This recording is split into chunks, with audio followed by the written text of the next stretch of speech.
everyone. I always have some issues knowing exactly when the video starts. Oh, I think we're started and we're live. So welcome everybody. I'm glad you could join me here today. We're going to be answering a couple of different questions this morning.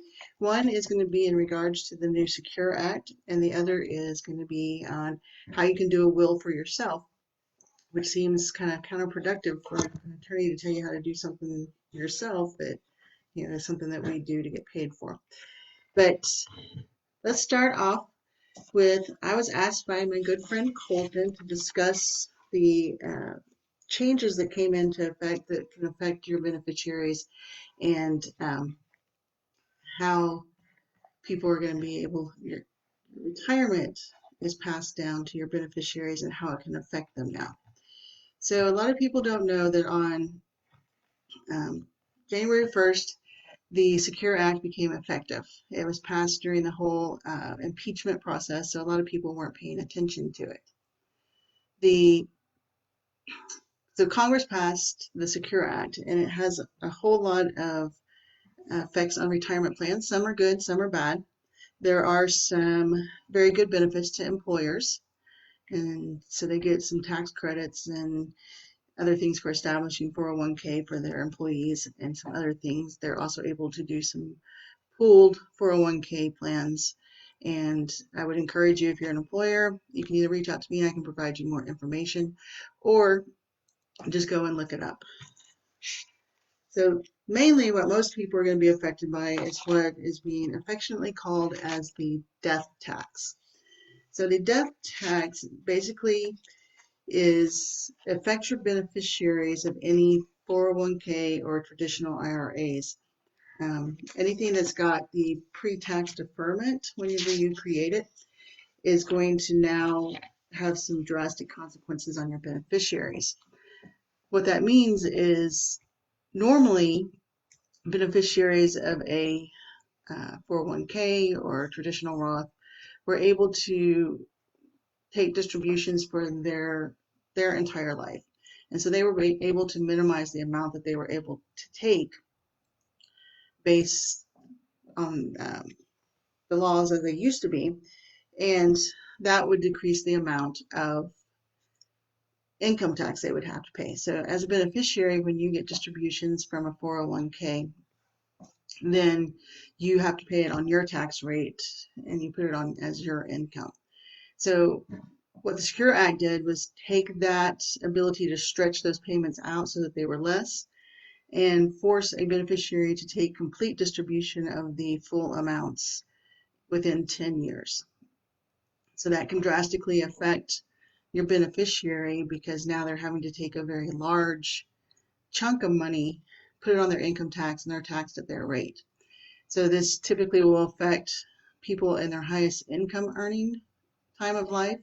So most people will probably be inheriting their parents' IRAs or 401ks, and that's going to be their highest income time in their life, because they're going to be in their 50s to 60s, and that's going to really increase their income and probably bump them up into higher income tax brackets.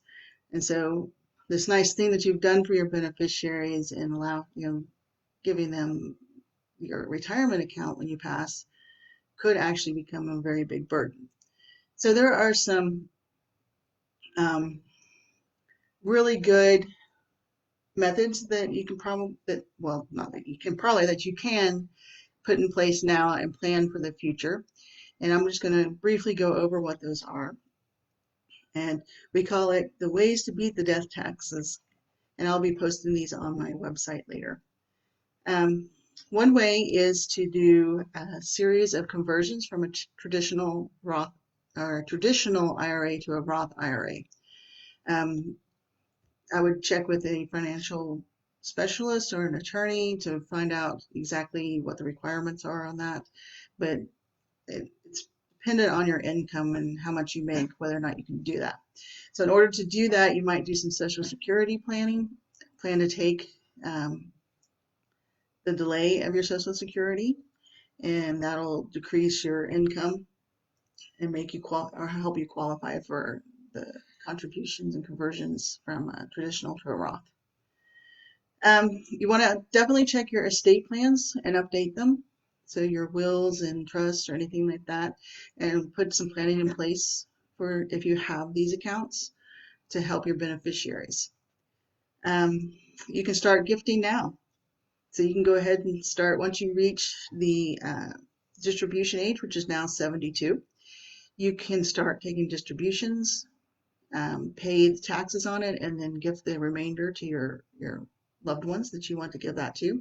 Then that way they're not responsible for the taxes, but then they are able to enjoy the money. The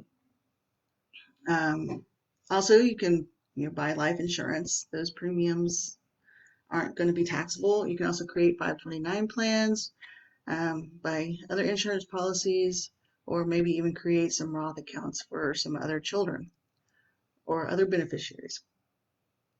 So those are some different ways of using the money. So you can take the money from retirement and take your family on vacation. That's another way that I've heard some people are doing. Memories are worth way more than the money sometimes. And so taking your family on a nice vacation and paying for it, you get those memories, they have those memories, and that can be a lot more valuable. So you can also do charity giving. So QCD or qualified charitable giving, you can do that straight from your account, and those are not taxable. You can do some charity remainder trust, and probably the biggest plan that you might want to look at is called a sprinkle trust, and that allows, so you put the money into a trust. The trustee is allowed to sprinkle the money among different beneficiaries. They can do the principal and the interest distributions, and that way they can distribute to your beneficiaries and who you choose based on their income levels and the effect that it won't have. Now there's going to be some taxes up at this. Trust would have to pay, but that money is going to come out of the trust account, and the trust is going to be the one that pays those taxes, so that still helps your beneficiaries. So that's a real quick overview of some planning that you can do. You can contact, like I said, your financial planner or your attorney, and they can definitely help you with some of those plannings. So now, what a lot of people are probably wanting to know about is how can you do a will for yourself? So in Texas recognizes handwritten wills. So as long as the will is completely in your handwriting, they're going to recognize it. So it should be dated and signed. It is not the method that I would recommend, but it is a good method to put something in place until you can get your formal will created by an attorney.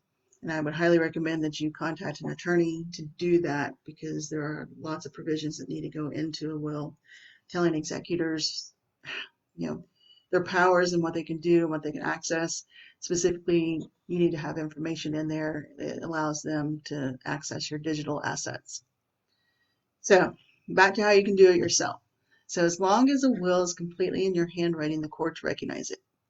It's got to show what we call testamentary intent. So it has to show this is what you intend to have happen with your assets and your stuff while at your death. It's not to show, well, I may want to do this. It has to be very definite and show that this is what you want to have done with your stuff when you die. You need to name the beneficiary. So who do you want to have things go to? That's very important to make sure that's on there. My dog's about to start barking, so sorry about that, guys. But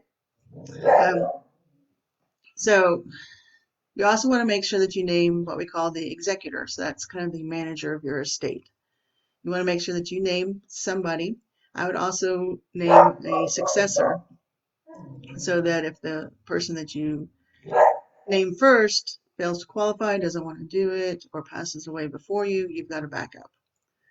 You want to make sure that you have some magic language in there that says, this is my executor, and I want them to serve without bond. Those are important. That helps them not have to post a bond to represent your estate. Other than that, you can pretty much just outline, who you want to have what. If you want everything to go to a certain person, then you can definitely do that in your will. It's kind of an open book on what you want to have and where you want your things to go with your will.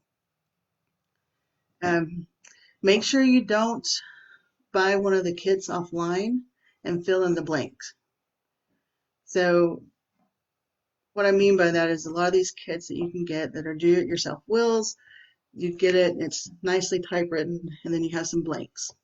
So when you handwrite something into one of those blanks, it doesn't count as a will. The will has to be completely in your handwriting. So you can't type it up and sign it. You would have to sit down old-fashioned way, take a pen, and write it out. Now, one thing I would caution you with is creating a handwritten will does create some difficulties during the probate process. First of all, you need to make sure that your handwriting is clear and that everybody can read it.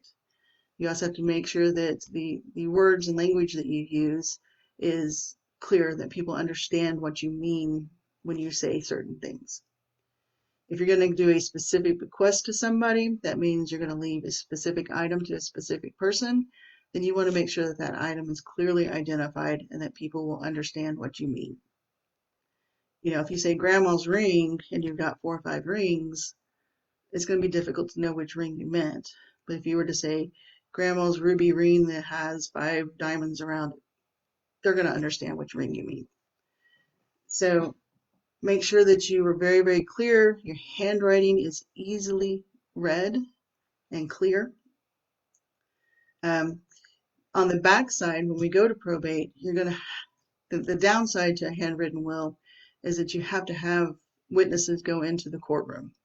When you have a will prepared by an attorney and notarized, we usually include a self-proving affidavit, and therefore witnesses aren't required in court to prove up the will and open up the estate. With a handwritten will, we will have to have witnesses that go in. I also see a higher incident of will contests when we have a handwritten will. So, it doesn't prevent will contests to have an attorney draw it up and have it notarized and have 2 witnesses. But handwritten wills do tend to have a lot more contests and they're a lot more difficult to uphold. They are legal, courts will uphold them. So my biggest suggestion is write something down so that you at least have something. Make sure that your executor knows exactly where the original of that handwritten will is. Make copies so that they can give copies to your executor, any beneficiaries. That way, if something happens to the original, they still have a copy that can be proved up. But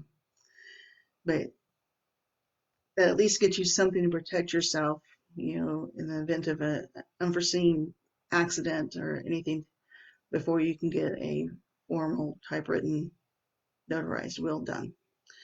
So I'm going to look over here in the chat and see if we have any questions. So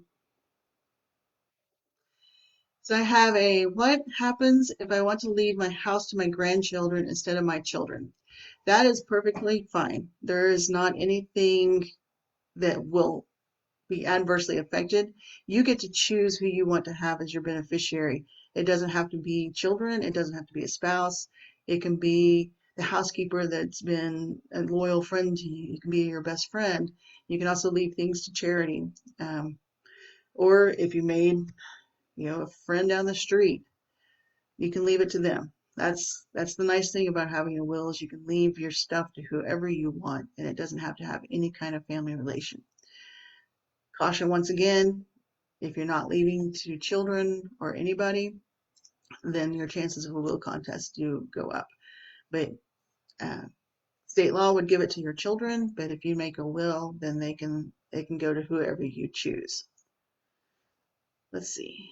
Do you have any others?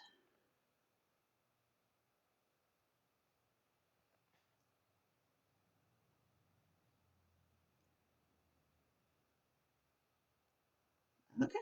So I think that's all the questions that I had. Um, Make sure that you definitely, check out and make sure that you protect where your will is. That original will is very important, especially if you're going to handwrite it. So make sure that you keep it in a nice fire and waterproof box and that people know where and how to access that will. So thank you guys for joining me today. Next week I'll see what my questions are, but we'll figure out what we're going to talk to you or about. And I hope the rest of well, all of you have a good weekend and stay safe. And hopefully things will be returning to normal soon. Thank you guys for watching. Bye.